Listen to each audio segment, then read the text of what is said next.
우리 성도님들은 구원의 은혜를 체험했을 때 이제 이런 어떤 회심의 기억들이 사람마다 다 동일한 것은 아닙니다. 하지만 좀 아주 드라마틱하게 이 회심을 체험하는 사람도 있고요. 그리고 이렇게 모태 신앙으로 어릴 때부터 신앙생활을 한 경우 어느 순간 거듭나고 어느 순간 내가 하나님의 말씀을 믿는 이제 이런 신앙인이 되어서 아주 급격한 변화가 있는 것은 아니지만 믿음을 가지고 믿음 안에 있는 것이 평안하고 기쁘고 이 구원이 믿어지고 확신되어지는 이런 신앙을 가지게 되죠. 저 같은 경우는 모태신앙이지만 믿음이 없이 교회를 다니다가 은혜를 크게 체험하고 나서 제가 하나님의 자녀인 것을 확신하게 되었는데요. 하나님께서 저를 사랑하신다는 사실에 감격했습니다. 그 전에 수도 없이 들었던 설교지만 하나님이 너를 사랑하신다, 날 사랑하심, 이 찬송을 불러도 별로 그것이 와닿거나 느껴진다거나 깨달아진다거나 믿어진다거나 그러지 못했는데, 과연 하나님이 나를 사랑하실까? 내 생각, 내 행동, 내 삶을 다 아시는 하나님께서 나를 정말 사랑하실까? 이런 의심을 많이 했었는데, 하나님이 저를 사랑하신다는 것이 말씀을 통해서 확신되어졌을 때 저는 너무 감격했습니다. 이 세상이 하나님의 손길로 만들어진 창조물이라는 것을 제가 믿게 되었을 때, 그냥 꽃만 봐도, 그냥 나무만 봐도, 하늘만 봐도 그게 너무 참 감격스러운 그런 은혜를 참 경험하면서 그렇게 신앙의 길을 걸어갔습니다. 하나님의 은혜를 충만하게 경험하니까 죄를 짓고 싶은 마음이 없었습니다. 하나님을 떠나 살기 싫고 예배드리는 것이 너무 즐겁고 주일이 기다려지고, 그리고 기도회도 제 발로 걸어가서 참석하고 그랬었습니다. 근데 갑자기 예기치 않게 다시 예전으로 돌아가는 저의 모습을 막 이렇게 발견하게 되는 거예요. 제 자신에게서 추한 죄를 발견하게 되는 것입니다. 여전히 제가 이기적이고, 여전히 계산적이고, 여전히 내 안에 미움이 있고, 다른 사람을 비난하며 즐거워하고, 그런 말에 누군가 맞장구 쳐주면 기쁘고, 이런 하나님의 백성으로서 잊지 말아야 할 생각과 말과 행동이 내 안에 있다는 것을 깨닫게 될 때, 어떻게 이럴 수가 있을까? 내가 과연 하나님의 자녀라고 말할 수 있을까? 하나님의 자녀라면 내가 어떻게 이렇게 죄악된 것을 즐거워할까? 이런 고민이 되었고요. 그런 고민과 함께 제가 흔들렸습니다. 신앙생활을 하면서 내 안에서 일어나는 이런 일들, 왜 내가 구원받은 하나님의 자녀이고 하나님의 은혜를 아는데, 그걸 아는데 모르는 게 아닌데 왜 나는 하나님을 사랑하는 길을 걸어가는 것이 아니라 내 고집을 따라 살아가고 내 생각을 따라 살아가고 또 내 안에 죄의 유혹 가운데서 넘어지고 여전히 사랑하지 못하고 여전히 참 거친 마음으로 살아가는 이런 모습일까 하는 그런 제 자신이 어떻게 그런 나 자신을 이해해야 될지 몰라서 혼란스럽던 그때가 떠오릅니다. 그러면서 내가 구원받지 못해서 그런 건 아닐까 하는 의심도 들었습니다. 내 안에 있는 이런 죄와의 싸움을 어떻게 이해해야 될지, 내가 정말 구원받은 하나님의 자녀라면 이런 죄를 사랑하는 마음이 없어야 될 텐데, 이렇게 죄를 짓는 이런 유혹에 넘어지지 않아야 될 텐데 왜 나에게는 자꾸 이런 죄악된 생각과 미움과 행동과 또 이런 유혹에 자꾸 흔들릴까? 왜 신령한 것을 사모하지 못하고 자꾸 그걸 사모하는 마음이 없는 건 아니지만 그렇게 살지 못할까 하는 이런 내 안의 어떤 혼란과 갈등으로 인해서 되게 내가 정말 구원받은 하나님의 자녀일까 이렇게 고민했던 시절들, 또 그렇게 내 안에서 이런 내면의 싸움을 했던 그런 순간들 가운데 그런 저 자신을 어떻게 이해해야 될지 몰라서 고민하던 때가 떠오릅니다. 혹시 우리 성도님들 가운데 이런 내면의 고민과 갈등과 싸움을 경험하고 있는 분이 계십니까? 그렇다면 오늘 본문이 우리 모두를 진리 가운데 자유하게 하는 그런 말씀이 될 줄 믿습니다. 먼저 오늘 본문으로 생각해 볼 부분은요, 믿음과 행위에 대해서 우리가 생각을 해보려고 하는데요. 구원은 행위로 받는 것입니까? 믿음으로 받는 것입니까? 믿음으로 받는 것이죠. 그리고 그 믿음조차도 하나님이 우리에게 주시는 선물이라고 성경은 말씀합니다. 에베소서 2장 8절과 9절인데요. 너희는 그 은혜에 의하여 믿음으로 말미암아 구원을 받았으니 이것은 너희에게서 난 것이 아니요 하나님의 선물이라. 행위에서 난 것이 아니니 이는 누구든지 자랑하지 못하게 함이라. 성도 여러분, 우리의 구원은 믿음으로 말미암은 것이고 행위로 말미암지 않았기 때문에 우리는 그 누구도 우리의 구원에 대해서 자랑할 것이 없습니다. 내 행위가 바르다 자랑할 것이 없습니다. 우리가 자랑할 것은 오직 예수 그리스도의 은혜와 공로만을 우리는 자랑할 수 있을 뿐임을 믿습니다. 네. 이제 우리가 예수 그리스도를 믿음으로 주님과 연합한 사람이 되어서 포도나무에 접붙여진 가지와 같이 그 모든 그리스도의 생명과 은혜를 받아 누리는 자가 된 줄 믿습니다.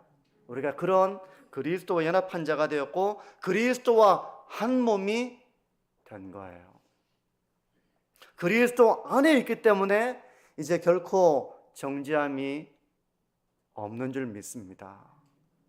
설사 성도가 죄를 짓는다 하더라도 다시 정죄 아래로 내려가는 일은 없는 줄 믿습니다. 이것이 바로 로마서 8장 1절의 놀라운 선언이에요. 예수 그리스도 안에 있는 자에게는 결코 정죄함이 없다라고 하는 선언의 의미입니다. 그러면 구원받은 이후에 이제 우리의 행위에 대해서 생각을 해보는 것입니다. 우리는 어떤 삶을 살아야 하느냐 하는 것입니다. 이미 구원을 받았습니다. 이제 예수 그리스도 안에 있기 때문에 정죄함이 없습니다. 그러므로 이제는 마음대로 살아도 되는가 하는 이런 생각을 우리가 해볼 수 있겠죠. 이제 내가 예수님을 믿었고 이제 그리스도 안에 있는 자에게는 결코 정죄함이 없으니 이제 내가 좀 못 살아도 대충 살아도 열심을 안 품어도 죄를 지어도 구원과는 전혀 상관이 없으니 얼마나 좋은가 편하다 이제는 마음대로 살아도 되겠다 그런 생각을 우리가 할 수 있겠죠. 이 문제는 교회 역사 속에서 제법 논쟁을 낳은 그런 주제였습니다. 그래서 어떤 사람들은 행위를 바르게 하지 못하면 그 사람은 구원을 잃어버릴 수 있어 라고 생각하는 사람이 있었습니다. 그럴 수는 없지. 우리가 믿음으로 구원받지만 행위를 똑바로 하지 않으면 그 사람은 구원을 잃어버리니까 행위를 바르게 해야 돼 라고 주장했던 사람들이 있었던 거예요. 전혀 논리가 없는 게 아니죠. 그러니까 거꾸로 말하면 아무리 믿음이 있다고 해도 행위를 바르게 해야만 구원을 받을 수 있는 것이야. 그러니 늘 바른 행위, 바른 삶을 살아야 돼. 안 그러면 받은 구원을 잃어버릴 수도 있는 거야 라고 가르쳤던 대표적인 것이 바로 가톨릭입니다. 그런데 이런 가르침은 개신교 안으로도 들어오게 돼요. 개신교 안으로도 들어오게 돼서 이런 주장을 했던 대표적인 인물이 네덜란드의 신학자 알미니우스라고 하는 사람이었습니다. 그래서 이런 가르침을 따르는 사람들을 알미니안 또는 알미니안주의자 이렇게 부르거든요. 우리 성도님들 이제 알미니안이라는 이름을 한번 좀 기억을 해보십시오. 때문에 오늘 본문인 로마서 8장 12절과 13절도 우리 개신교 안에서 이 의미를 이해하는 데 차이가 있습니다. 한번 12절과 13절을 다시 보시면 그러므로 형제들아 우리가 빚진 자로 돼 육신에게 져서 육신대로 살 것이 아니니라. 너희가 육신대로 살면 반드시 죽을 것이로되 영으로서 몸의 행실을 죽이면 살리니, 이렇게 말씀을 합니다. 이 구절에 대한 전통적인 종교개혁자들의 입장과 알미니안주의자들의 해석이 달라요. 총신대 이한수 명예교수는 이렇게 말합니다. 한번 들어보십시오. 알미니안 주석가들은 신자라고 할지라도, 구원받은 사람을 말하는 것입니다. 신자라고 할지라도 육신적인 삶에 빠져 자신이 경험한 구원을 상실하고 영원한 죽음에 이를 수 있다고 해석하는 반면, 알미니안주의자들은 성경에 나오는 이런 구절들을 그렇게 이해한다는 것입니다. 반면 칼빈주의 주석가들은 중생한 진정한 신자라면 때로 육신적 삶에 빠진다 할지라도 그의 속에 내주하는 성령으로 인해 육신적 삶에서 돌이켜 다시 회복될 것이라고 해석합니다.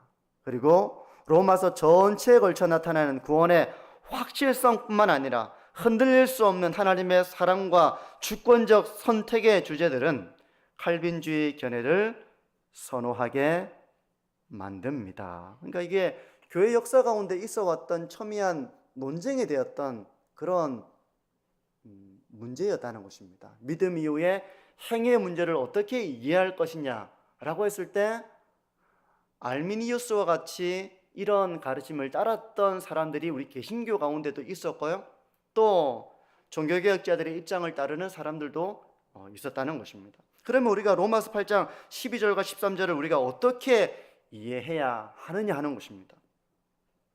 지금 우리가 이 12절과 13절을 보게 되면 너희가 육신대로 살면 반드시 죽을 것이로되 라고 말씀을 하고 있어요. 너희가 육신대로 살면, 여기서 육신이라고 하는 것은 죄악된 본성을 따라서 죄를 지며 살아간다면 반드시 죽을 것이로되, 그렇게 말씀하고 있기 때문에 일면 이것이 내가 행위를 바르게 하지 못하면 받은 구원을 잃어버릴 수 있는 것이 아닌가라고 하는 생각을 가지게 해준다는 거예요. 어떻습니까? 그렇게 생각해 볼 수 있겠죠. 그런데 사도 바울은 지금 행위에 의해서 구원을 잃어버릴 수 있다고 말하는가 하면, 로이드 존스 목사님은 이렇게 말합니다. 한번 들어보십시오. 만일 사도가 여기서 영생을 소유하는 것이 내 몸의 행실을 죽이는 데 달려있다고 말하고 있다면 그가 다른 모든 곳에서 가르치는 바와 신약 성경 전체가 가르치는 것에 충돌하는 것이 될 것입니다. 다시 말해서 그는 행위로 말미암아 의롭다함을 받는다고 가르치는 것이 될 것입니다. 로이드 존스 목사님은 이 구절이 우리의 행위에서 구원을 잃어버릴 수 있다고 말하는 구절이 아니라고 짚어주고 있는 것입니다. 그러므로 이 구절은 하나님의 택하심을 따라 거듭난 성도가 행위에 의해서 받은 구원을 잃어버릴 수 있다는 의미를 말하는 것은 아니라는 거예요. 하지만 그럼에도 불구하고 이 구절이 가지고 있는 경고를 우리는 가볍게 처리해서는 안 됩니다. 왜냐하면 진정한 성도라면 습관적으로 육신적인 삶에 빠져 살아갈 수 없기 때문에 그런 것입니다. 이한수 교수님의 말을 한번 다시 들어보십시오. 만일 어떤 사람이 신자라고 하면서 죄악된 생활을 회개하지도 않고 습관적으로 지속한다면 그는 필경 영원한 죽음에 이르게 될 것이 명확관하합니다. 연결해서 잘 들어보십시오. 하지만 자신의 육신적 생활을 회개하지도 않고 습관적으로 지속하여 영원한 죽음에 이르는 사람이 있다면 바울 사도는 그를 참으로 중생한 사람으로 보았을 가능성은 없습니다. 왜냐하면 그리스도 안에 거하는 진정한 신자라면 습관적으로 제약된 생활을 지속하는 사람이었고 반드시 회개하는 삶으로 하나님의 자녀된 자신의 신분을 나타낼 것이기 때문입니다.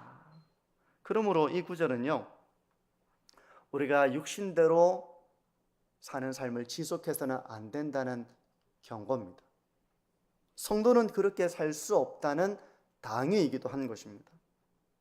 육신대로 산다는 것은 항상 이런 습관을 따라 살아가는 것을 말하는 거예요. 만약 어떤 사람이 신자라고 하면서 육신대로 살아가고 자신의 삶을 회개하지 않고 돌이키지 않고 한다면 그 사람은 성령이 내주하시는 사람이라고 말할 수 없다는 것입니다. 그러므로 거듭난 성도라면 결코 지속적으로 육신적인 삶을 살 수 없다는 것입니다. 때문에 이런 행함이 없는 믿음은 살아있는 믿음이라고 보기 어렵다는 것입니다. 진정 살아있는 믿음은 행함의 열매를 맺는다는 거예요.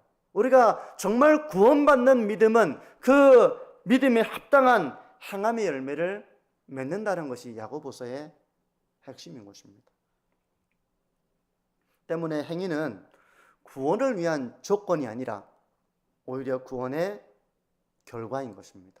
거듭났기 때문에, 그리스도와 연합되었기 때문에, 성령이 그 사람 가운데 거하시기 때문에 그에게는 비로소 회개가 있고 애통이 있고 회개에 합당한 열매를 맺는 이런 열매들이 나타나고 성령의 열매들이 나타나는 것입니다. 그것이 바로 구원의 결과인 것입니다.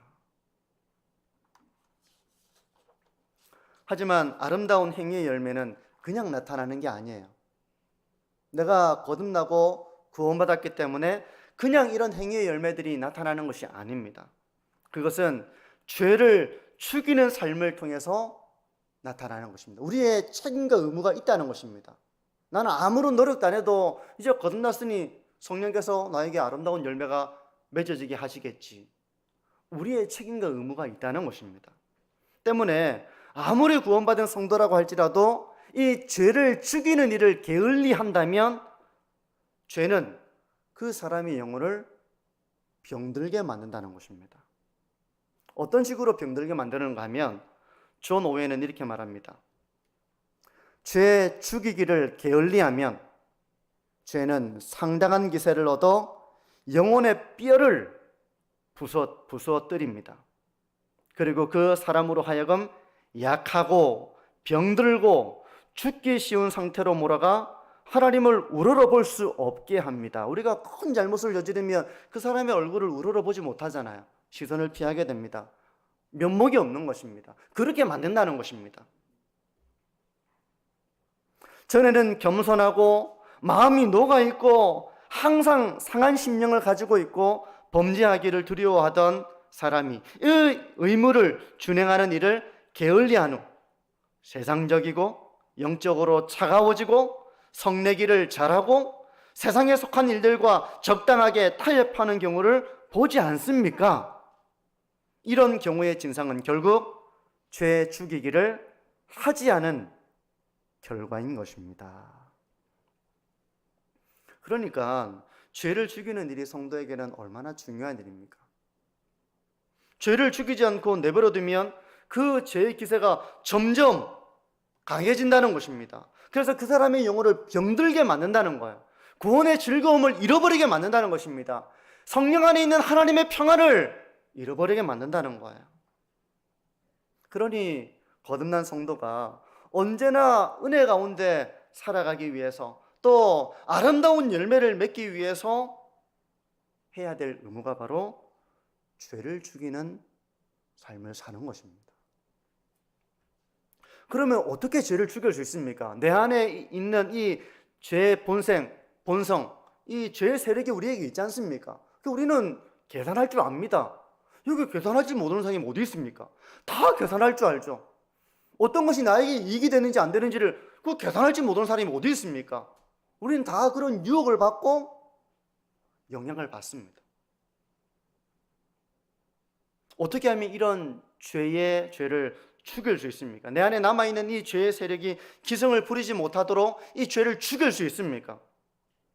이 죄를 죽이려고 하는 잘못된 시도들이 교회 역사 가운데 있어 왔는데요.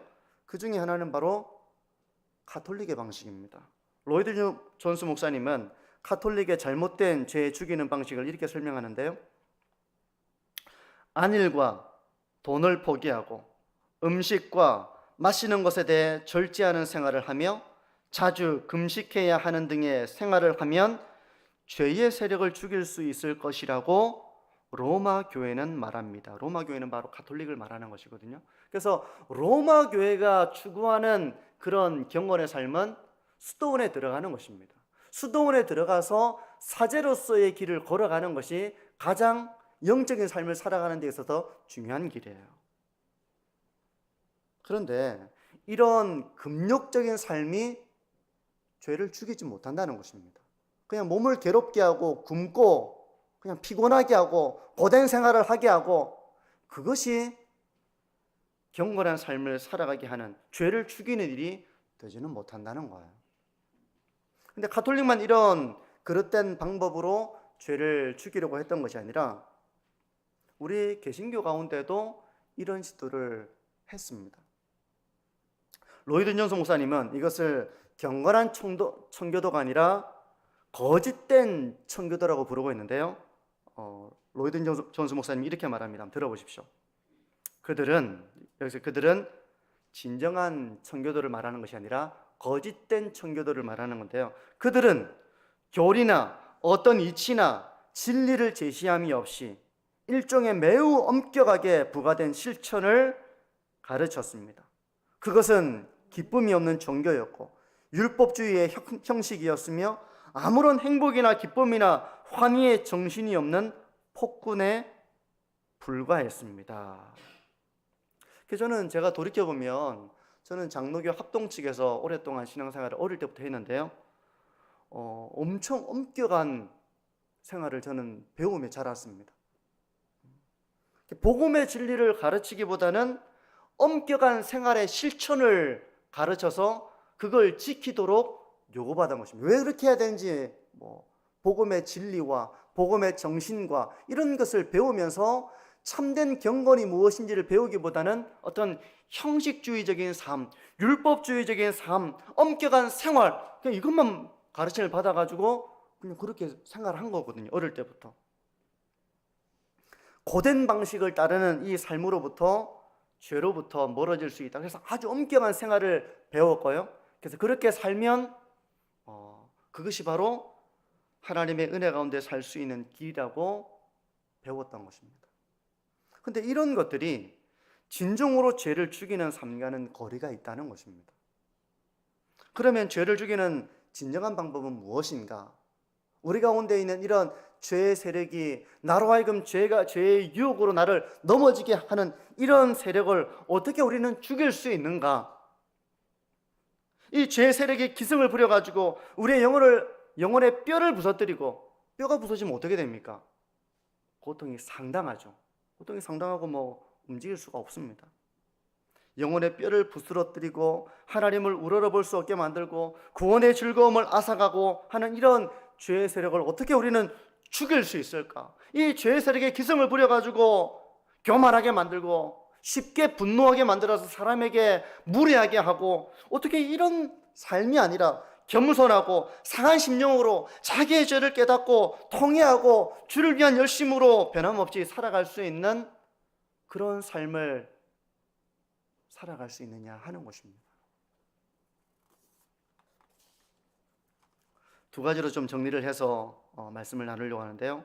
첫 번째, 죄 죽이기에 앞서서 자신의 악한 정욕을 우리는 의식하고 주의해야 한다는 것입니다.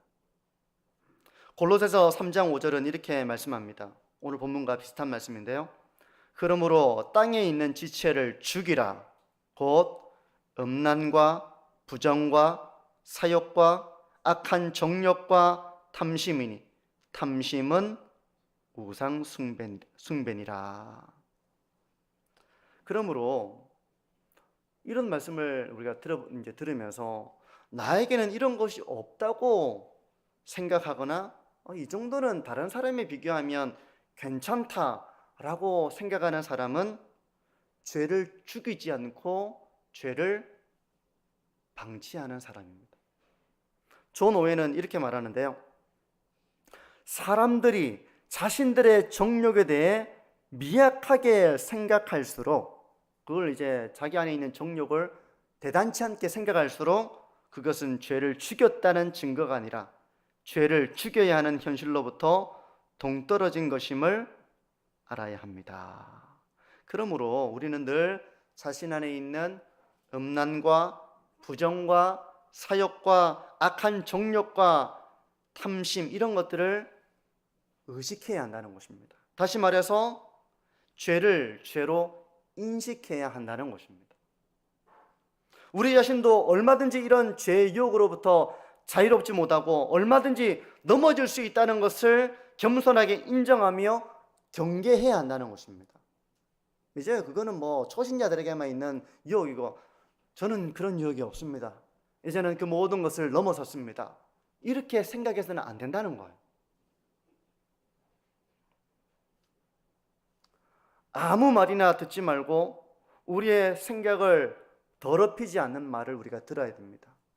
우리의 생각을 더럽히는 말을 계속 듣고 있어서는 안 된다는 것입니다. 아무 것이나 보지 말고 우리의 마음을 더럽히지 않는 것들을 봐야 됩니다. 우리를 더럽히는, 우리의 내면을 더럽히는 것들을 계속 보고 있어서는 안 된다는 것입니다. 아무 것이나 생각해서는 안 됩니다. 우리의 내면을 더럽히지 않는 것들만 생각해야 한다는 것입니다. 어떻습니까? 우리 성도님들은 이런 악한 정욕이 우리 안에 있다는 것을 늘 주의하고 조심하는 삶을 살고 있으십니까? 나는 뭐 그런 욕이 없어서 저는 들어도 뭐 다 소화해낼 수 있습니다. 저는 뭐 봐도 뭐 다 소화해낼 수 있습니다.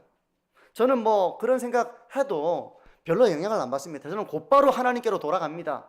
뭐 좀 들어도 됩니다. 이 생각해도 괜찮습니다. 저는 곧 돌아설 것입니다. 이렇게 생각하는 사람은 죄를 죽이는 삶을 사는 것이 아니라 죄가 기승을 부리도록 방치하는 삶을 산다는 것입니다. 늘 조심해야 되는 거예요.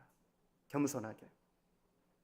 이게 이제 죄를 죽이기에 앞서서 늘 자신의 죄를 들여다보고 인식하고 주의하는 삶을 사는 것입니다. 두 번째로 죄를 죽이는 실제적인 방법은 바로 성령 하나님을 의지하는 것인데요.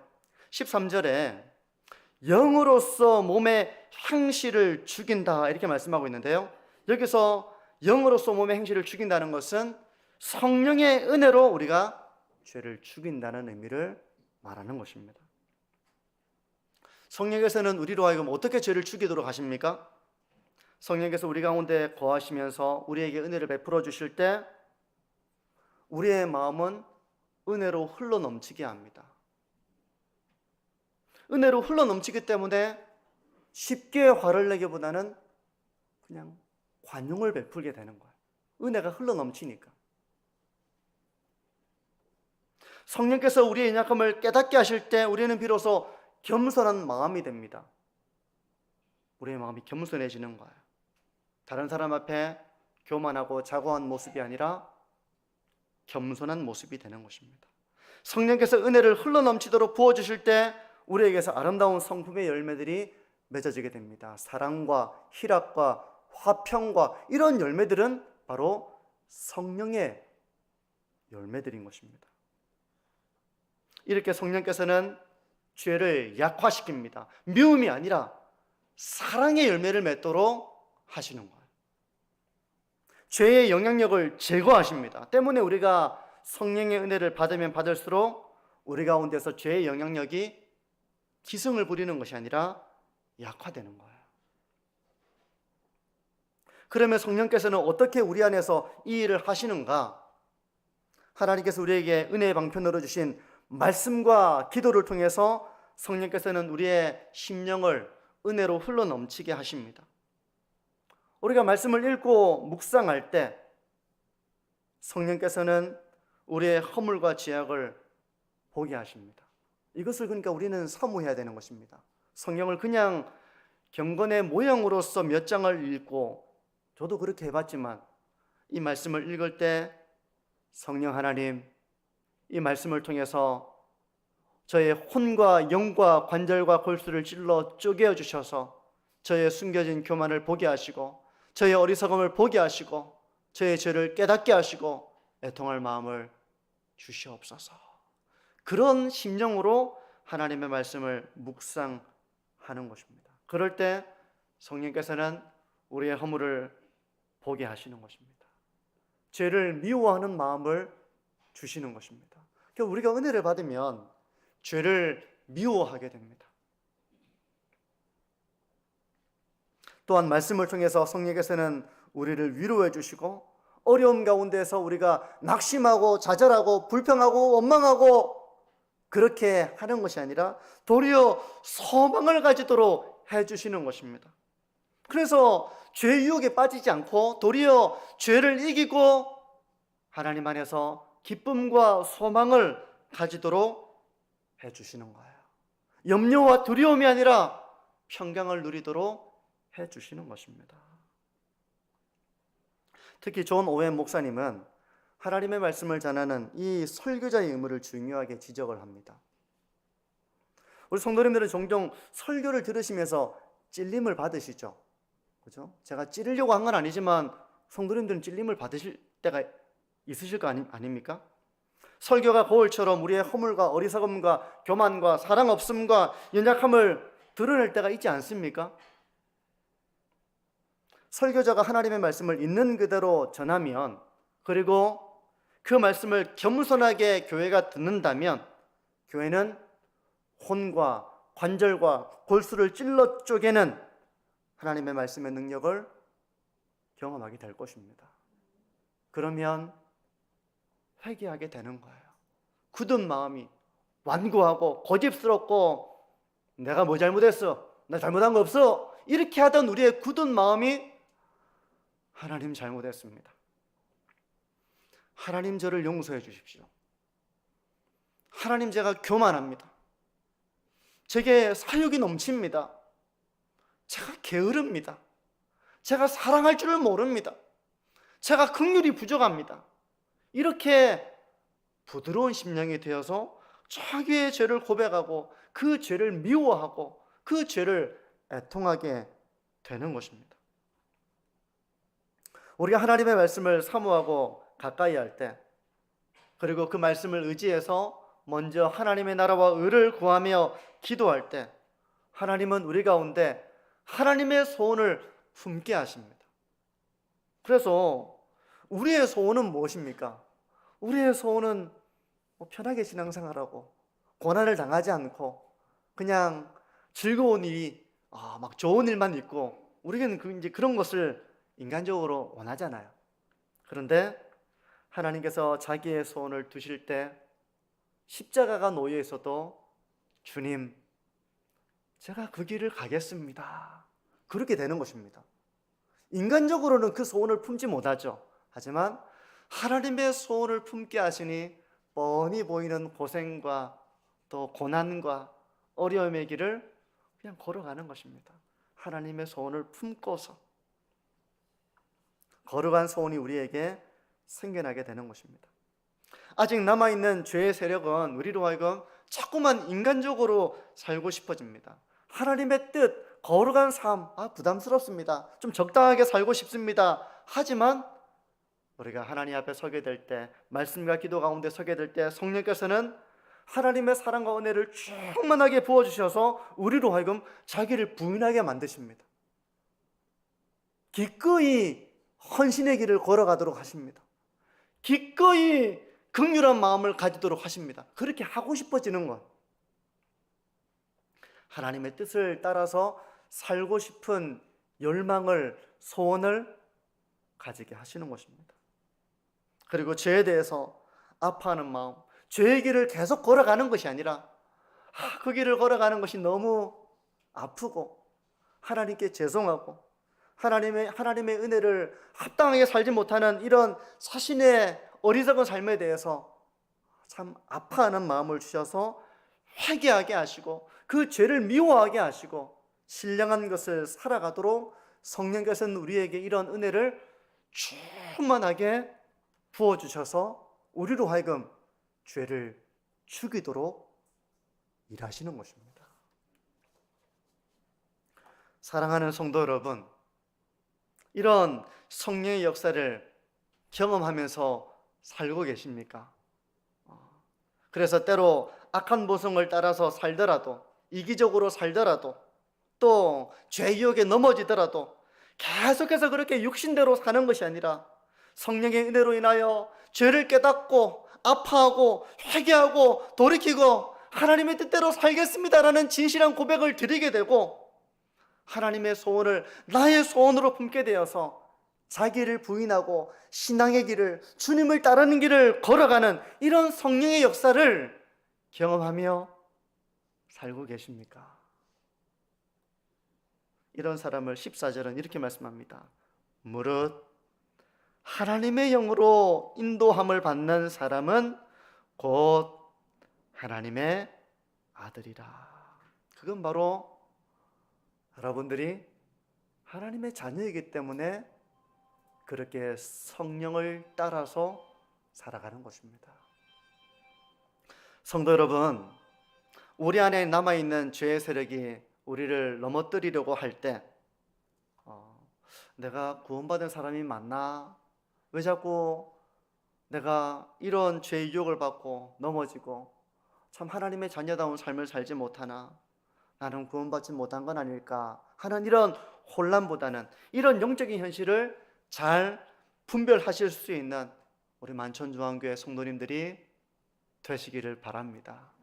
진리로 무장되어 있어서 무엇보다 우리 안에 있는 악한 정욕을 늘 주의하면서 그것이 우리의 마음 가운데서 마음대로 날뛰어서 우리의 생각을 주관하고 우리의 말을 주관하고 우리의 행동을 장악해가지 못하도록 그것을 주시하고 경계하고 우리의 힘과 결단으로는 작심삼일에 그칠 수밖에 없는 우리의 연약함을 인정하면서 말씀과 기도 가운데서 역사하시는 성령의 은혜를 사모하는 우리의 삶이 되어지기를 바랍니다.